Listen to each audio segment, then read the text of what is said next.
你瞅啥？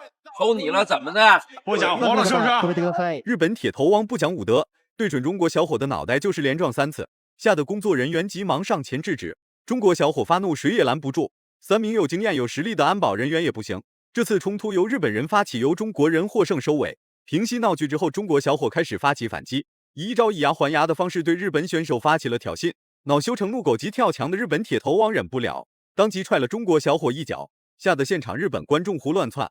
小伙子完全不怂，对准铁头王的屁股就是一脚。日本铁头王武的打不过，便开始玩文的，拿起话筒就开始飙脏话，羞辱中国功夫。瞅他那一副欠收拾的嘴脸，真想上去再给他来一脚。中国小哪吒金鹰则是主动报名参加比赛，是要将日本铁头王的脑袋打个大窟窿。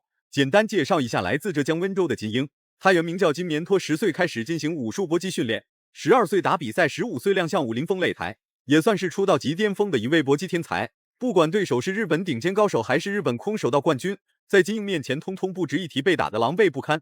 这一次金鹰在赛前立下誓言，定会把这个嚣张跋扈目中无人的日本铁头王打成烂头王。日本选手就不介绍了，他已是将死之人，知道他的名字也没什么用，话就不多说了。来，让我们欣赏一下金鹰的精彩表现。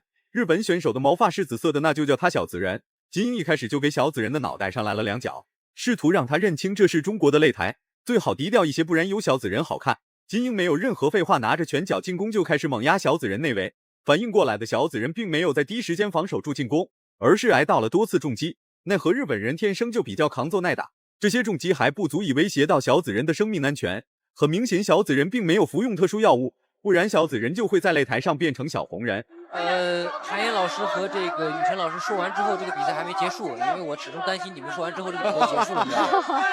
因为我真的觉得啊，有可能会打出 KO 来的。我非常期待能够打出一个 KO 来，因为在8进4的比赛当中，我们已经看到了这个蓝方曾景佑辉他的一个技术风格了。对，然后他的技术风格就是在中远，对，而且他的这个节奏是比较慢，而且略显疲软的是力量上。那又是打满了3个回合。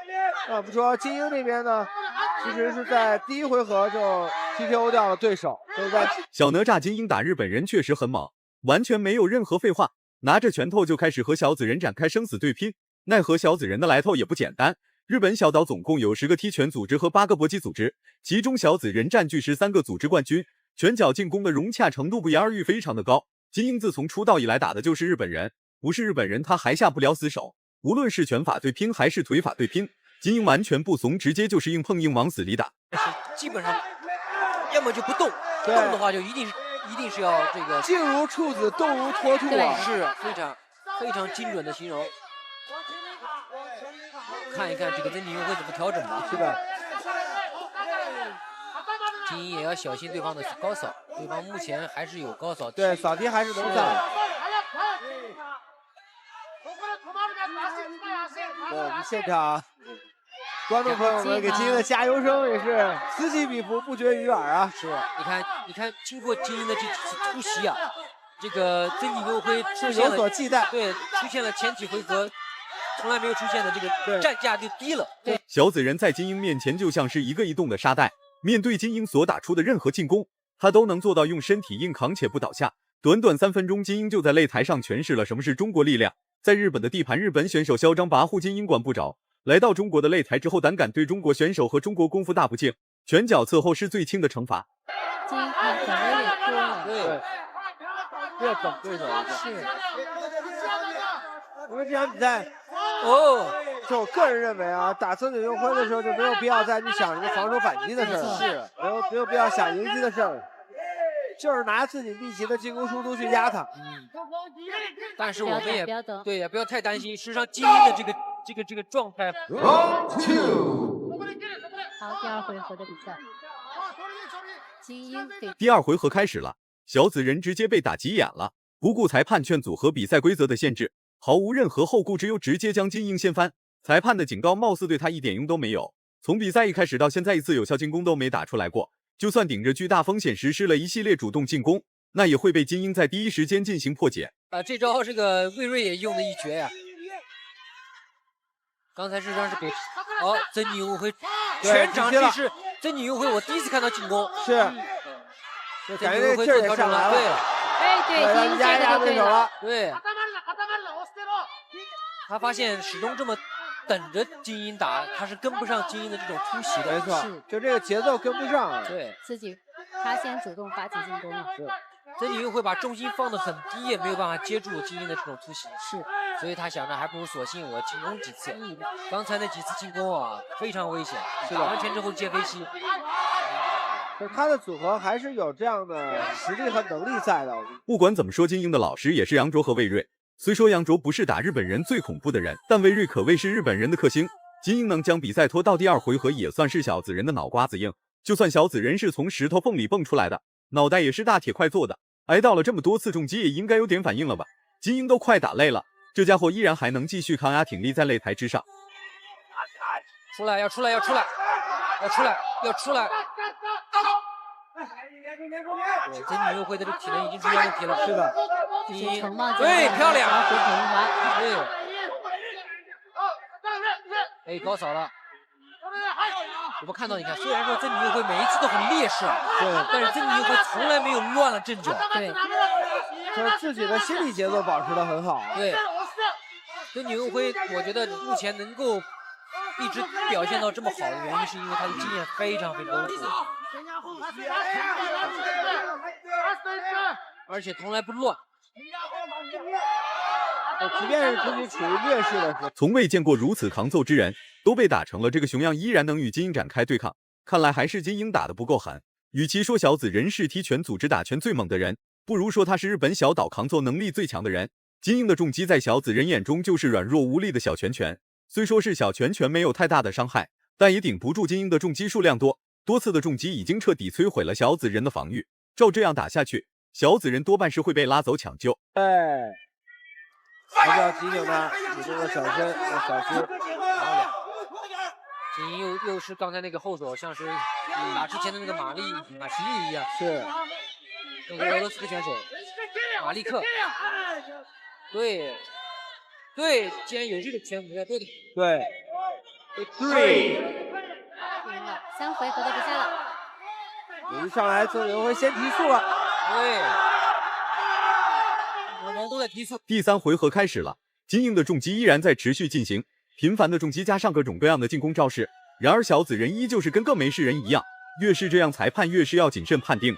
全程都在被揍的小紫人看上去没有什么大问题，其实体内的5脏6腑已经被打得七零八落。如果说小紫人每场比赛都是这样的话，建议小紫人还是在赛前找个目的，万一哪天猝死擂台也能及时入土为安。第3回合的读秒给金英带来了极大的心理上的信心倍增啊！曾锦佑辉仍然是有反击能力的。是，对，那一个读秒他已经从这个读秒当中恢复了。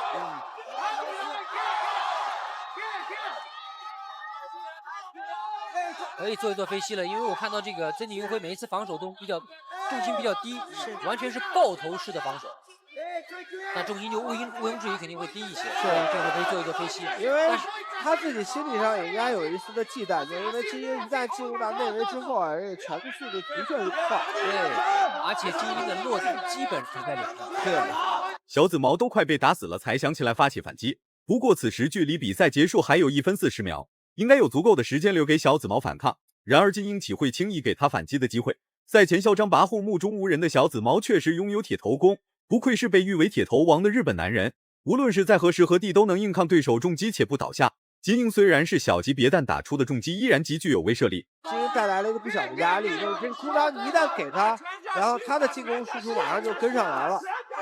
虽然说金英发挥的很好，看到这个曾锦佑辉不管是在节奏上的这个增减方式，还是在受到重击以后的这种迅速恢复能力上面，都是非常有经验的一个人。我们在他第一次打的时候就不觉得他动作有多快，但是呢，就这么平的一个技术体系，但是可以打到最后。是，就这个保持的持续性会非常的好，也能够使他自己的比赛风格和比赛节奏。刚才一个小心，真想知道小紫人这家伙是肉体凡胎吗？距离比赛结束还剩下最后30多秒，金英的重拳依然在继续输出，狂砸小紫人的脑袋上100拳。这家伙依然能稳稳地站在擂台上大口喘气，很少有看到上钩。对，又一次可能比较。对，大头打肚子，金英把头打肚子。即便到这个时候，金英刚才差一点用出接腿摔。对，还有最后10秒，住，金英，对，漂亮。3回合比赛结束。点评一下这3回合吧，楚老师。我真的觉得这个金英他的这种快进快出是比赛结束了，从金英的脸上可以看出他确实是打累了，全程都在卯足了劲往死里打。然而小紫人就是没有任何反应，就算金英的重拳全部打在了小紫人的身上，小紫人依然能坚持到比赛结束，把结果交给裁判。1次没事，2次没事，3次估计就应该要出事了。赛事没播出多久，日本选手就惨死家中，不知道是因为打比赛的原因还是其他原因，媒体一直没有暴露出来。魏威阳会师决赛呢？会是谁啊？最终金英获得了比赛胜利。如果满分是100分的话，你会给金英打几分？视频到这就结束了，咱们下期不见不散。